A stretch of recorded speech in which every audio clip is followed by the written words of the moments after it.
So, Sonya, a very warm welcome to Past, Present, Pride, our sixth episode.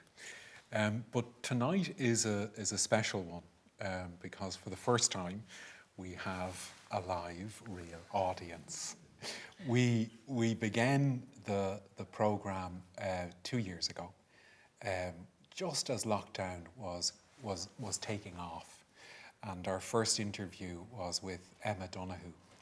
And we really did comply with social distancing because she was in Canada and I was here. So tonight is really special because we have an audience, because we have you, and because this is Pride Month. And this is the launch, or at least a significant beginning for Pride celebrations in MoLI, and with our colleagues in UCD. So it's a special evening. Thanks for having me. I I feel very special. Do you? Yeah. Good. Very special. Good. I hope. The chandelier. I think. I know, what a room, eh? Yeah. What a room. What a room. Sonya, you're a Dub. You were born in Dublin. You're an award-winning playwright.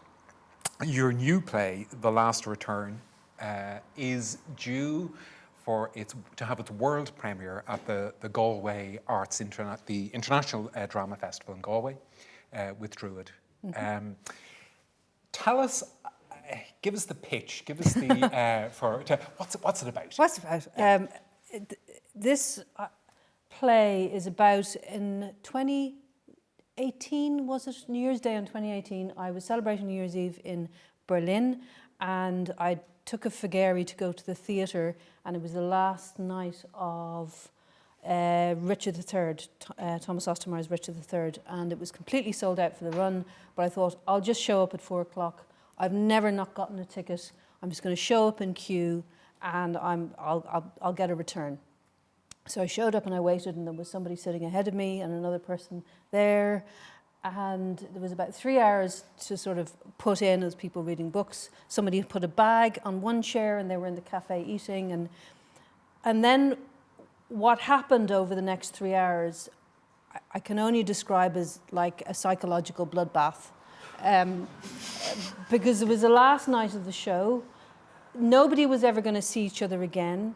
So people started to do what they needed to do in order to get into the show. And it was harrowing. And I managed to get it. There was a rogue queue that started over there. But what interested me about it was when I went to the box office, the ticket person said, I said, oh, is there a ticket we take? And, we have a number. And she said, no, it's up to the queue to organise themselves. And as we know, that's, if it is up to a queue to organise themselves, they will only do what is in service of the individual. And there are times when, if a queue is managed on the queue's behalf, it will behave itself. But there is absolutely no chance the queue will behave itself otherwise. So I came away from it with 2 tickets. And I was like, yes. So what did you do in order to get the tickets? That's what I want to know. Well, the stuff happened. I was. Go. I was good. We're going to have to see the play, aren't we? I was. But there was sort of racial profiling going on. There was a man behind me. He was Asian, but the man next to him came up to me and said, "I'm going to head off for 20 minutes. Can you just tell the next person to my?" And I said, "Why are you asking me?" And then there was other people where they were speaking Japanese, and people kept joining them, and they were going, "Oh no, it's just friends chatting, it's friends," and I didn't believe them. And then an elderly person joined the queue, but all the chairs were gone, so I felt it was incumbent on me to give her my chair, so I gave her the chair. But she thought I was giving her plate. It went on and on. And but anyway, it made me think about conflict and proximity, and what little difference there is between that and conflict on a larger scale. So I sort of took the premise of it. I went back to Dublin, and I just started to write. I wrote with the door shut, which is, for me, nobody knows it's happening. Nobody knows it exists. I didn't pitch it to anyone. I didn't look for a commission. I just wrote. And I sort of came up with this sort of sprawl of a play about queuing for theatre tickets. And I just thought it was a really interesting idea to buy a ticket to something, to go and see people, and then the curtain opens and there's a foyer and there's people queuing for tickets. And I loved the Hall of Mirrors aspect of it. Yeah. I loved, and it's an examination of justice, it's an examination of humanity, it's an examination of the pursuit of territory at any cost. And Eugene Ionesco would have been one of the first playwrights I would have read in, like your teenage read, where I was obsessed with them. And so it was sort of the style of it is in the spirit of that, slightly absurdist and surrealist as well. But there is a truth in it, and it's pursuing the centre of something, which is how we behave and our social veneer, and when we trade that social veneer for what we want, I guess. And you, the theme of proximity runs through, I think, some of your other work. Mm-hmm. I'm thinking about the night on the bridge. Once Upon a Bridge. Once Upon a Bridge, excuse me. Yeah, about proximity and who has space and who doesn't have space and how we use that. Who owns that bit of footpath? If I need it and you need it, and you're travelling, you're 25 kilos heavier and you're running and I'm not, who owns it?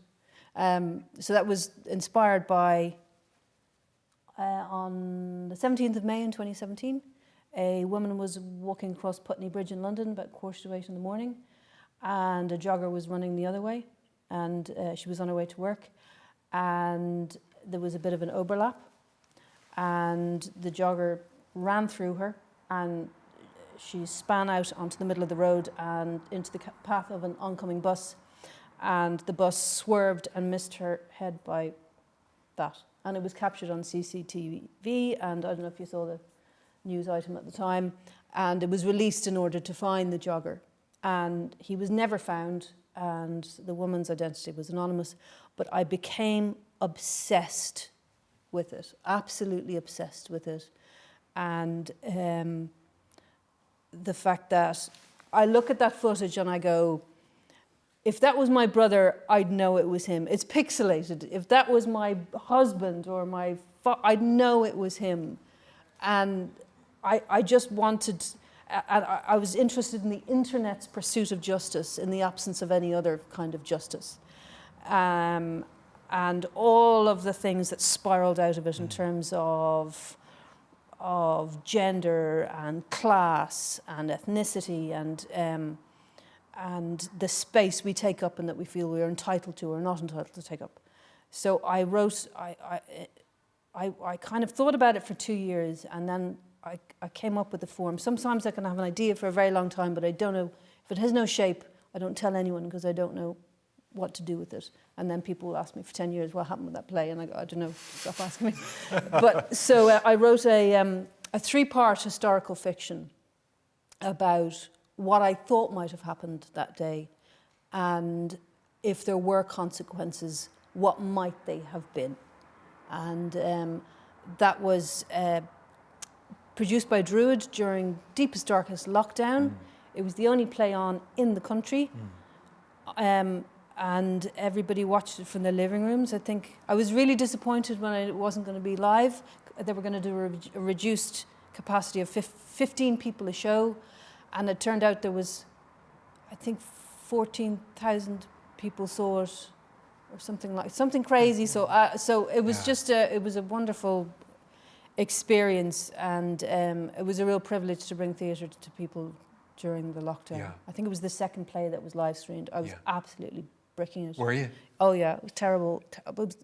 So I looked at Twitter about 20 minutes before, and I was just like, oh my God, everybody's watching it. So, yeah.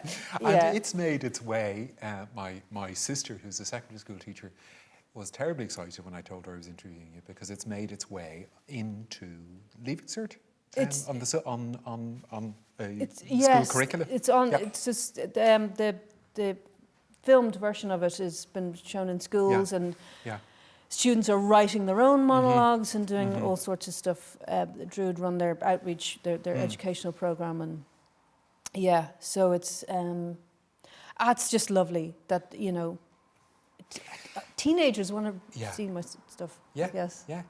And Sonya, we've had a very so I'm thinking over the last couple of years we've had a very different I think experience of queuing and of space and of cooperation or not. Yeah. Has that kind of influenced your thinking, or? Absolutely, that 2 meters, and who respects it and who doesn't. And it's what's extraordinary for me, I don't know if you find this, but how quickly it's gone out the window. Like if you've been to an airport in the last couple of weeks, it's like it's all forgotten, and it is very much so. If there is that much space in front of me, someone will fill it in order to get in ahead. I mean, Heathrow, I came through Heathrow a few days ago. Yeah. It really made me think about people who queue for things, who queue for their lives. And it was a fraught scramble. People get nasty, people start shoving, everything is a panic, and you're standing there going, I'm not queuing for my life, I'm just queuing to get on a stupid airplane. And I think so much drama and tension that the audience experience, they watch drama, is about territory, which is about either whether it's physical or psychological or emotional. There's so much in I think in my work about the examination of how territory is negotiated. And it talked and gendered territory and territory of sexual orientation. Talk to me a little bit about that. Yeah. How to give me throw me a bone. I have a friend, and we've walked down the street a couple of times, and she would say that her experience of walking down the street is that she is expected to move out of the way of oncoming men. Okay. And she said, and my experience is very different, apparently, of that. So even how we occupy our place on the street in the world and how gendered that is or can be. It is and can be. Like there's science involved in you walking that way and me walking that way, and who's going to win if, velocity, all that, Newton, blah. But there's also a moral compass inside each one of our brains that is aware of that science in some way or another, and knows if I don't step aside, I'm going to knock you over. I'm interested in the examination of that moral compass. I don't think that's necessarily gendered. And the interesting thing is everybody has a story about being shoved out of the way.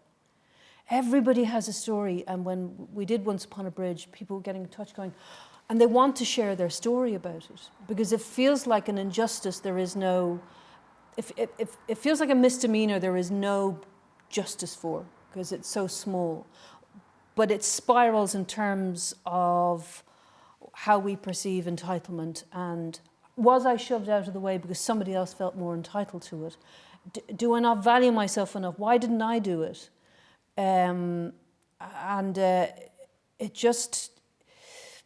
It's just interesting territory. How we treat each other as strangers, I think, is really interesting territory. And it's like there's no answer for it. And I don't think every human being that shunts you out of the way is a misogynist or homophobic, but sometimes they are. I think it's rich territory for dramatic writing. My kind of motto, I have loads of mottos, but one of them is keep it simple and drill in. And like sometimes the smaller the thing, and whether it's just that on the road, there's politics involved in that, and it's worth exploring. I always say to myself when I sit down to write, try not to say anything big, just say something small, and you'll all the big stuff will come out of it. You've got somewhere to grow then, and the audience have somewhere to travel with you on. So these little things like furniture, you know, it's about, you know, don't touch that chair. The whole thing starts when somebody says, don't touch that. Yeah. Huh? Why? And the next thing you're into, you know, social currency and, you know, status and did you need to tell me not to touch it in order to feel big in the room? And why are we married? Like, you know. So. And territory and ego, you know, it's interesting stuff. And I think when audiences go to see things about territory and ego, they want answers, you know. And it's also, it can be very funny as well when you just drill into the psychodynamics of certain moments. Because everybody has a story about something like that. Yeah. And of course, as you say, the personal being deeply political, and sometimes what happens in those moments being a microcosm or contains so much. Yeah. I mean, at an inter and intrapersonal level. Your first play in 2012, The Wheelchair on My Face. Yes. Tell me a little bit about that, because when I read that, I think, oh, this is kind of autobiographical. It's memoir, and I see the little kid in the 80s getting these huge pair of glasses, and the ritual of First Holy Communion. Yeah. Memoir is it? It's a memoir of a queer childhood, really. It's about growing up gay in the 1980s in Ireland. Okay. Really, but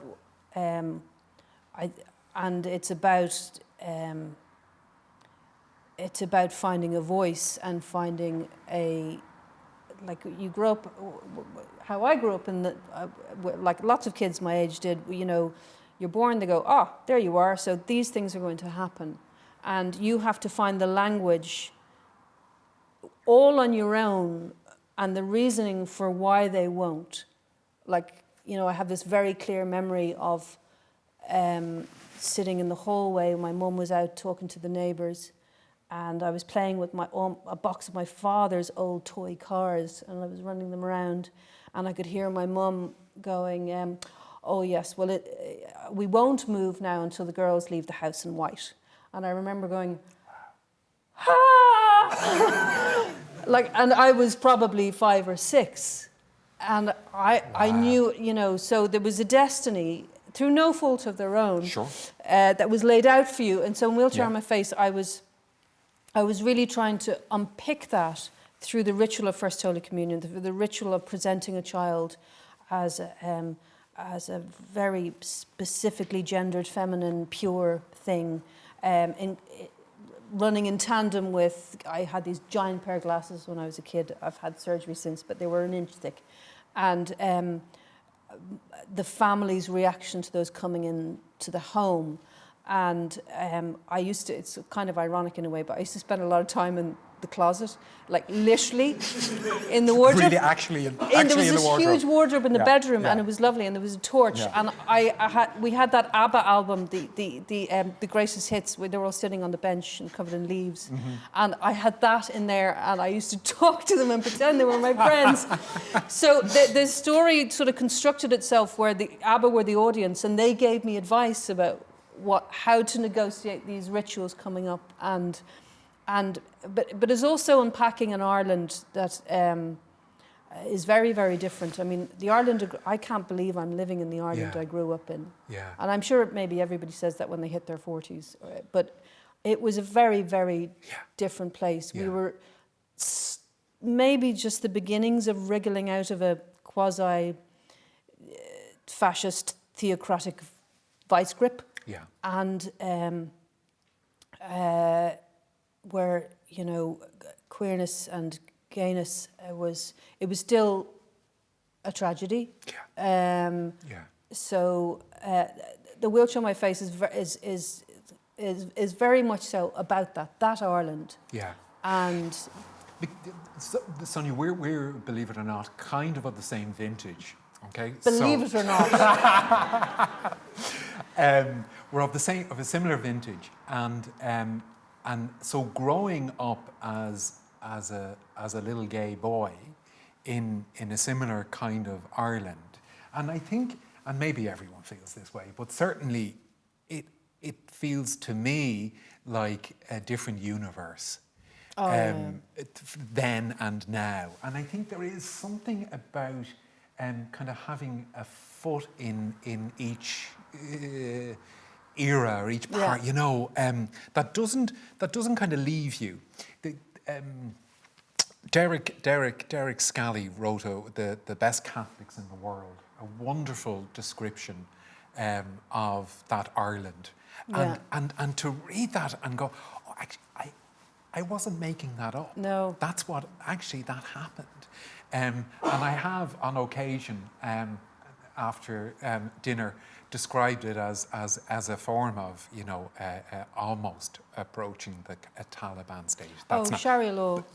Yeah. I mean, we were heading.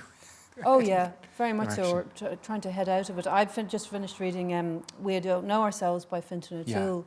I found it extremely moving. Both my parents passed away in the last year, and it's the Ireland that they were told you were good in, you know, if you were doing, and the context it gives, I found extremely moving, and I think it's a privilege to be sort of like, you know, I'm like a 90s, early 90s coming outer person, and there was no internet, there was no nothing. I remember it when it was all fields, like, but I do, but I'm proud of that. And it would be like, you go there because there's leaflets, and you get the leaflets, and then you find out, and like, you know, there was so few ways to connect, and the resilience you had to have in your own mind, and the surety of yourself that you had to build alone. There was nothing on Cagney and Lacey, like that was it, and they weren't even gay, like, you know. But so I think it just, I think it's built me as a writer, and it's say more about that. Well, it's like, because you just have to do so much of your own psychoanalysis, I guess, and in a world where, like, growing up, the two of the worst things you could possibly be were pregnant before you were married or gay. Two of the worst things you could be. And, you know, and it's so bizarre that there were things to fear becoming. And it's weird now, I'm married and I have a baby. But, like, it's strange that I experienced that, and that's the world I live in now. And even I remember when friends in college, we all started to sort of talk and come out and share our feelings and stuff. It didn't dawn on us that we couldn't get married. We were so entrenched in our own self-repression. It didn't even. I remember laughing about it with a friend of mine recently over Christmas drinks in Grogan's. We were like like this, slapping the bar, going, we couldn't get married. We weren't even annoyed about it. We were just relieved that like we could still be at home. So I think there's it's something to archive. You know, psychologically. Having grown through it and to be here. And I think, Sonya, we were. It was part of the motivation for this series, the past, present, and pride. You know. And that for many of us in the community, the past was a very, at times, a very tricky place. Yes, there are all sorts of skills, maybe, developed along the way, but you're managing so much shame, and even, or you're managing, like, even when, like, even the, like friends would come out and they go, oh, they're really good about it. They took it really well. Even that is an act of shame, because you're minding it. You end up minding other people through their experience of news that is tough. And even that is, you have to negotiate as you move through life and you see how things have changed. how that subtly, that sort of stuff sits in your bones and it's there forever, you know. Yeah. It lingers and it echoes. It doesn't. Yeah. The past is never very far away. No, it's not. But how brilliant is it to be here on the other side of lots of things, and you know, and there's something to be said for state-sanctioned, you know. Yeah. You know, I'm as married as anyone else, Yeah. and it means no questions, please, in the nicest possible way. You know. I read or heard you saying that after you got married, that it did away with the bed and breakfast anxiety. Oh yeah, please. Tell us what that means. Hiya, how are you? There was a lot of, you know, booking into hotels even, big hotels was tricky. Yeah. And you go up for your twin and then you have to go down and then you'd have the, you know, the emotional penury of explaining that, you know, you want one stuck together beds, please. And, or, you know, the odd time you'd leave it because you'd be afraid of what would happen, and the emotional labour of an argument, or and it all just subtly sits in your soul. And I guess to be on the other side of that, I think, is, and to be experiencing in Ireland that we live in now. It's not perfect place at all, and that's the other thing that's important to remember. You know, we're not there yet. You know, we're not there. When you think about what has gone on outside the George and places like that, and people are, you know. And I mean, Sonya, we think about the two men who were murdered in Sligo. Yeah. 6 weeks, 2 months ago. I know. So we're not there. Walking in for our conversation today, to see government buildings, the Department of Foreign Affairs, all flying Pride flags. I mean, it's still. We raised the Pride flag in UCD during the week. It still takes my breath away. I know. Really. Leo put them up. He was like scrambling up. Yeah. And let me just go back to that a little bit, because there was a really interesting piece by Patsy McGarry a few weeks ago in the Irish Times, and he talked about 1993 as the beginning of the end for the dominance of the Catholic Church in Ireland, with the Eamon Casey affair that, of course, in hindsight looks so benign. Yeah. And then decades of Murphy and Ryan Report and all of the revelations about harrowing child sexual abuse and cover-up. But there's something, I think, Sonya, about spending a formative part of your life as a young person and as a teenager, soaked in a society that doesn't like who you are. Yeah. Yeah, and to like who you are through it and after it, I'm enormously proud of that. I'm enormously proud of that fact. And I feel, like I said, I feel like it's built me as a writer.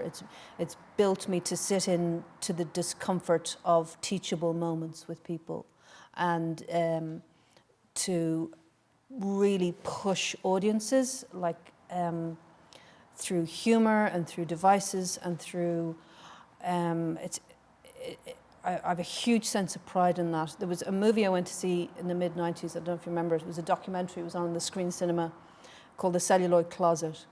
And it was all about the Hays Code and how gay writers reach their audience through censorship in the cinema, and Gore Vidal, and how they reach their audiences and how clever they could be. And to get past censor. They had no idea that there was this whole other language, and it was just reaching people. And I think about all that. I think about that all the time when I write, and particularly with furniture. I play furniture. Like I want everybody to come and I want to be able to go, come here, boop. You know, I want to.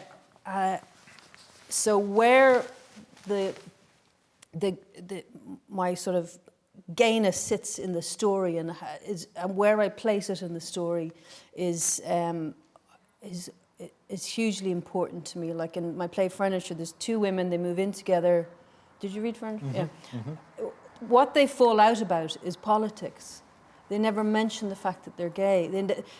So in Celluloid Closet, they follow the history of gay characters through narrative. So from the sissy to, you know, there were the villain in Moonraker to, and like my duty is, who are they now?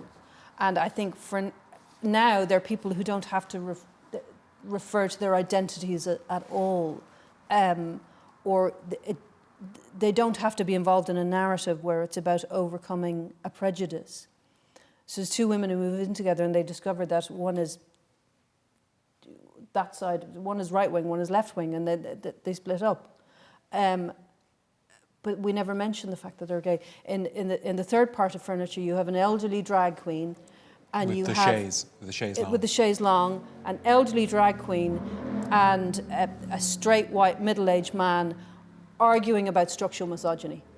That's what they're arguing about. So I'm always like, I had this great advice from a dramaturg once who said, tell your story slant. You know, come in like that, and then your audience have so much to discover, and sit your big stuff way down, and go, oh, it's about nothing. No, it's about loads. Yeah. So I try to remember those.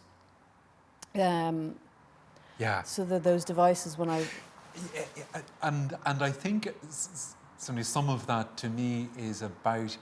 It's been said that poetry is language to which we have no defences, or our defences, our psychological defences are diminished or reduced. Yeah.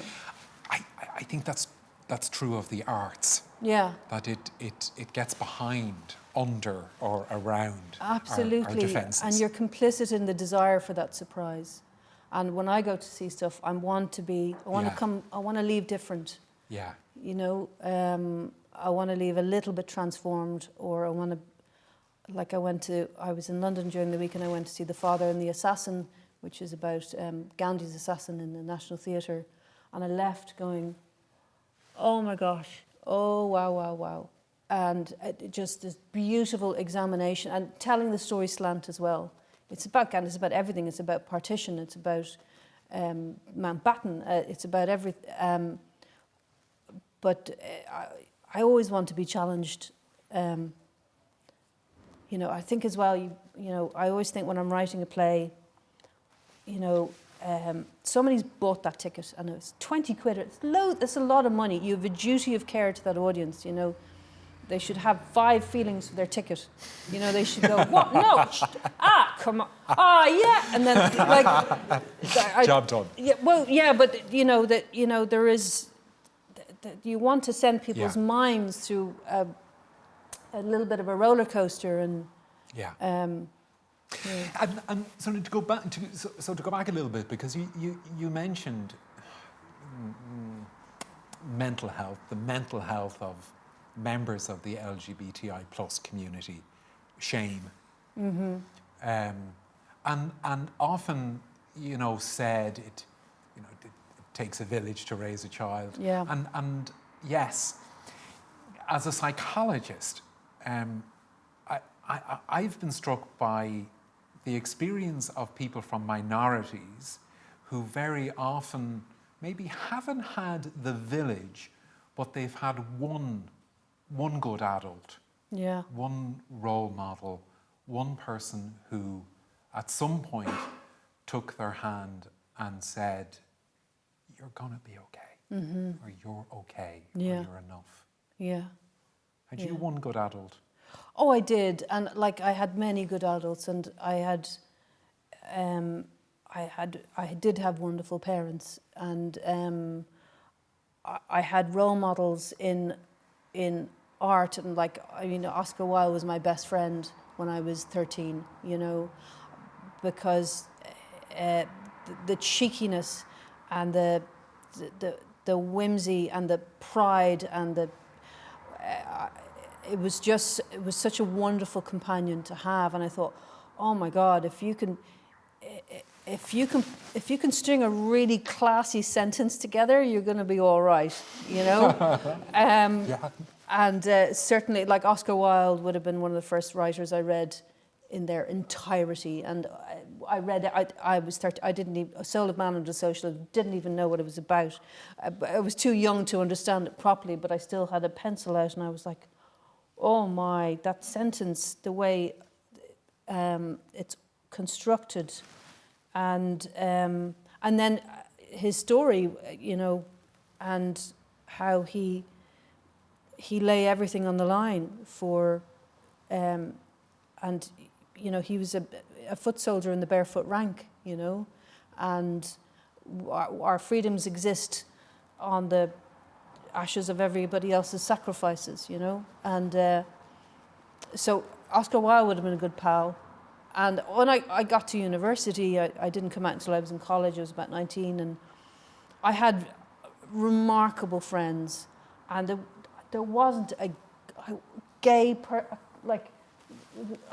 there wasn't many of them, but I had really amazing straight allies, incredible straight allies, and they go to gay bars with me, and they do all that, like, and I have such fond memories of so many other people going on a journey out of love, in those early years in your 20s where everybody's just up, you know, it's such a selfish time in a way, you know, but I had incredible allies. And your parents? They were wonderful. It was a bit of they kind of found out I wasn't ready, so it was one of those situations, I think, where I was managing their shock, and it did take them time. In a way that years later they would go, I never said that. I'm like, yeah, well, but it's, I mean, my mum passed away in April. She got to see my wife give birth to her child, and it was almost like this beautiful chapter in our journey where I remember when she just didn't know what to do, and now she's, you know, wheeling her granddaughter up and down the road to show the neighbours, and I'm proud of her for the journey she went on, and I'm very, very proud for that. You know, she grew up in a world where the expectations of you were so rigid. It's unfair to expect people to. It sits in her bones as much as the fear of not being that person sits in her bones. But yeah, I mean, she was a yes voter, and in both counts, and I think those two referendums really liberated my parents and my father. I can't remember, was the abortion referendum. He rang me, and after he voted and said, and he was 88 at the time, and he said, today is Savita Day. And it was just so special that, you know, I mean, they have been on such a journey in this country, and there they were. You know, Sonya, I mean, it resonates with my own experience. My parents are similar age, and needing to remind myself that they spent their very formative years in a very hostile country, in the 1940s and 50s, when really the church had power at the pinnacle. No, people were terrified of having feelings or showing, you know, for a country so famous for its warmth and its welcome. The cruelties which we imposed on each other is kind of eye-watering. And my own mother, who gave up a child for adoption in the 1960s, and we never knew about it. She kept that a secret, and and like the fear of stepping 2 centimeters out of line in terms of your thought process. I think it's important that, you know, we don't forget. Yeah, we don't forget that. We don't forget it at all. The eternal vigilance is the price we pay for liberty. Yeah. And because, without going off on a complete tangent, you know, when we see what's happening in North America, in the US, for example, we see what's happening in certain parts of Poland, LGBT-free areas. I know. Our vigilance is important. Absolutely, and it's very strange. It's frightening to see, you know, if it's a pendulum, gosh, it really does sway as far the other way. And to see it sway as far the other way is very sobering, that we can't neglect our freedoms at all. And I think we're living in a time in this country where we're, you know, there's smells of a far right, there's you know, and I hope we never, is pendulate a word? But I hope we don't. Let's make it one. But certainly in America as well, you know, women's bodies as political no man's land. Scary stuff. Yeah, it's not a natural evolution towards an inclusive society. This hasn't happened by mistake. We're not sitting here as a gay man and a lesbian woman married with children by mistake. It's on the shoulders of. Yeah, it's hard fought, and we're in a giant bubble. But there is there's a membrane to that bubble, and there's people on the other side of it. Who have no experience of living in a world that we do. What's next for you? What do you see the next while holding? I hope to continue doing what I'm doing. It turns out writing is very difficult, so I'm hoping to stay in the game. I'm moving into a bit of TV stuff for the next year or two, and tell us about that. I'm working with, I can't say what it is because it hasn't been announced, but I'm working with Simon Blackwell and Chris Addison, who are the brains behind Veep and In the Thick of It, and very wonderful comedy writers. So I've been working with them in a writer's room in London for the past few weeks, and they read Furniture. So my agents, they were looking for writers for this new room, and they read Furniture, and that's what got me in. And so I've been really enjoying that. It's very different. You have to talk about what you do for ages before they let you write it, which is very strange. It's theatre. It's just like, here it is. I go, great, thanks. Tell me what a writer's room looks like. It's a giant, there's a wall with like a whiteboard, giant whiteboard that goes all around the room, and there's someone in the corner, a note keeper, who just takes note of everything you say, and there's about 6 to 8 writers. One of them is the lead writer, and then there's a producer, and then they go, okay, so what happened to you that might be good? And I go, well, this happened to me, and then they put that up, and they slowly start to shape it into a 10-part comedy series, and they're constantly pulling it back to themes, and there's giant lulls, people bring in donuts, and then they bring in more donuts, and that you can literally see everybody coming up on the donuts. The sugar. And it's somebody says it's like going to psychotherapy and not having to pay for it. And there's great respect in the room, and you take it outside the room. So I've met some wonderful writers, and so I've been toing and froing from London, working on that. I wish I could tell you what it is, but I can't because I'll be killed. So, so there's that, and then The Last Return is opening in the Go International Arts Festival, and then off to Edinburgh So, and then I'm working, I have about 5 or 6 ideas in various states of mess that hopefully I will get to the centre of soon. But now that there's a little baby and my daughter's 1. Your daughter's 1? Yeah, little Juno's 1. So the writing has changed now.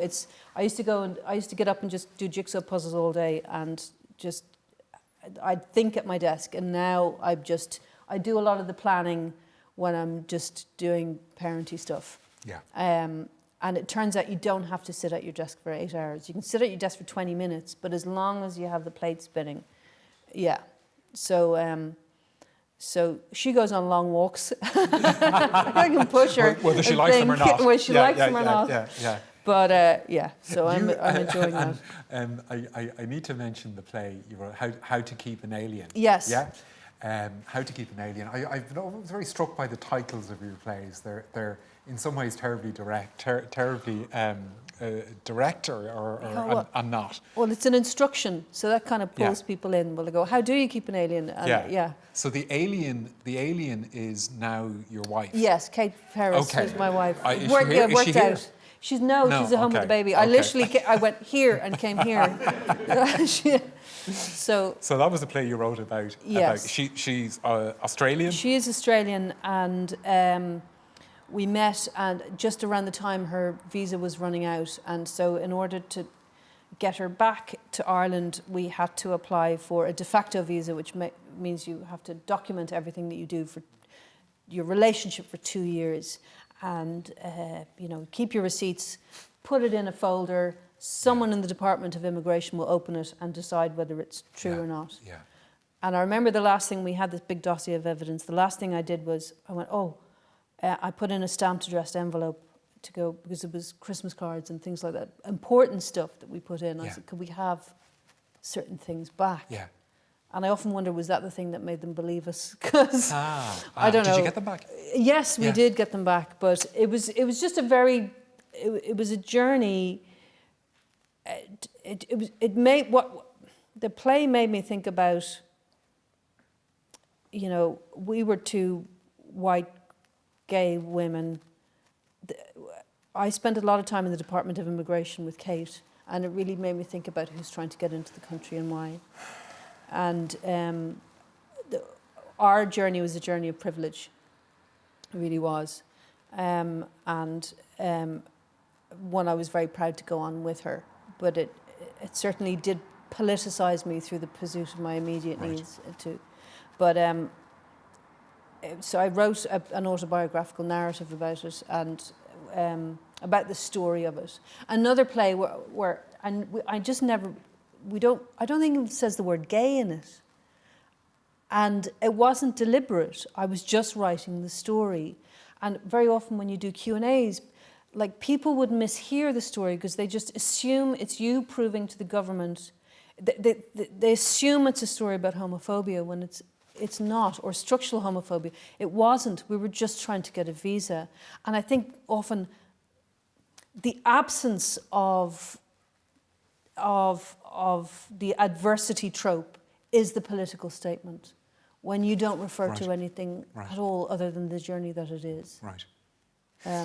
Is it true that Kate said you might actually write a play? The next play might be How to Dump an Alien. How to dump an alien. How to get dumped by an alien. How to get dumped by an alien.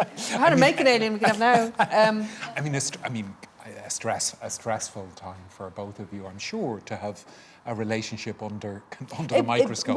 And we also, we didn't know each other that well. So, that first 2 years, you're really deciding, there's a lot. It was a huge pressure to put on ourselves in order to hope, that we'd come out the other side of it. But it was a wonderful, wonderful journey. And sure, I knew when she walked in the door. I knew from the second. Did you? When she the second. What did you know? I just knew. Yeah. I went, uh-oh. Oh. As we near the end of this conversation, which I hope other people feel the same way. I could talk forever Oh, to you. likewise. This is, I think we should get sandwiches in yeah. and just shut the door. And can we bring the wine up here? Sonya, where are you at your happiest? ooh, good one. I love a good day at work. I love getting ahead on a script, and then I love dinner. I love having 2-3 people around. We just bought a house, and we got this nice big table, and I love to sit around the table and have excellent conversations with really, really good friends. And yeah, that's one of the happiest things, to be sitting around a dinner table with people who go, yeah, and you know what? I'll hold you there for a minute, and that's what I love. I love the most, and I guess just to be with my family, and I feel so lucky to have one. You know, in Ireland in 2022, wife and a baby. Good going. Good going. And I will stop now. Don't stop. You're very correct. And I mean this in the most. I'll ask this question in the most optimistic way, in a hopeful and life-filled way. What do you want to be remembered for? It's lovely when things are published, because they're there forever. We live in such an incredibly digitized world now, but when you have a play published and it gets sent to you, that's a very special thing. It's like there's just a little tiny indent. There's me archiving myself, and maybe it won't be pulled off a shelf very often, but it'll be there. I'd like to be remembered professionally. I'd like to be remembered for who gave audiences a lot of happiness. I really think it's my duty to entertain. Thou shalt not bore, Margaret Atwood said, and I really do believe that I'm remembered as a very entertaining playwright, and I hope I'm remembered as someone who tried to be kind. I don't believe in saying I'm this, and this. I think adjectives are things other people ascribe to you by virtue of how they find you, not by virtue of how you say you are.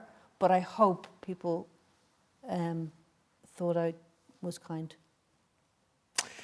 Sonya, on behalf of the folks here in MoLI and my colleagues in UCD, in Equality, Diversity and Inclusion, a huge thank you. And to you, what a pleasure. And thank you for all the incredible work you have done over the years. You are a very special person, and it's a real privilege to talk to you tonight. Really, it really, thank you, but it really is ours. I really... know. Go on. Really. No, it is. Enough of the kindness now. Thanks so much. And what a wonderful opening for Pride celebrations here at MoLI, in UCD, in the Dublin that we've grown up in, that has been many things to us. Yeah. But thankfully now is a warmer, more hospitable place. And I have no doubt, actually, that people like you have made such an important contribution to the softening of Ireland. I've no doubt about that. Well, thank you very much. My privilege, my pleasure. Thank you. Pleasure. Thank you very much. Thank you.